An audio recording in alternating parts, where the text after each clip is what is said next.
장관님, 오늘 장관님의 개인정보권 유출 관련해서 MBC에 대해 이제 경찰이 압수수색을 했는데 이와 관련해서 뭐 야당 중심으로 과잉 수사가 아니냐 이런 얘기가 좀 나오고 있는데 혹시 이에 대해서 입장 있으신가요? 저도 경찰에서 수사한다는 보도를 보고 알았는데요.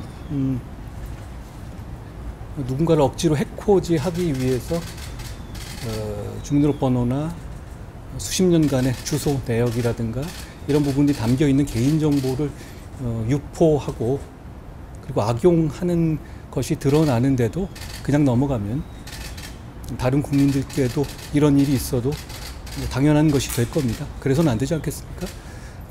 만약 그렇다면 말이죠. 제가 뭐 경찰에서 사실을 잘 밝혀낼 거라고 생각합니다.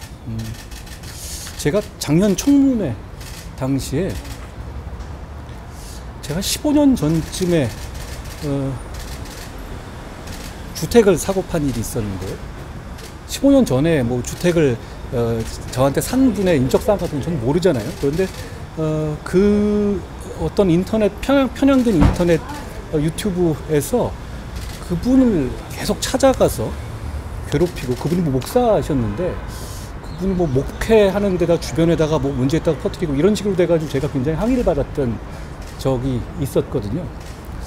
제가 당시에 도대체 저도 모르는 이런 인적사항을 어떻게 알았을까 굉장히 의아했던 기억이 납니다.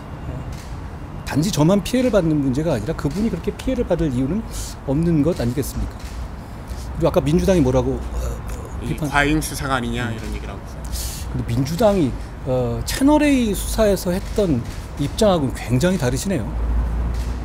민주당은 우선 지금 이 일에 민주당이 관여한 것은 없는지 먼저 점검하셔야 되는 것 아닌가 싶습니다.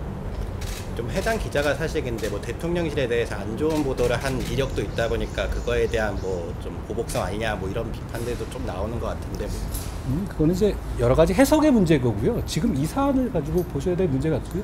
제가 이제 이 사안에 대해서 수사를 하는 주체라든가 이런 건 아니고 저는 피해자의 입장이기 때문에 거기에 대해서 제가 더 상세하게 말씀드리기는 적절하진 않을 것 같습니다만, 어떤 누구를 해코지하기 위해서 불법적인 정보를 유포하고 그걸 악용하면 안 되는 거는 누구나 동의하지 않겠습니까? 다른 국민들에 대해서도 그런 일이 일어나도 안 되는 거겠고요. 그게 언론계의 뭐 상례라든가 일반적인 일은 아니잖아요.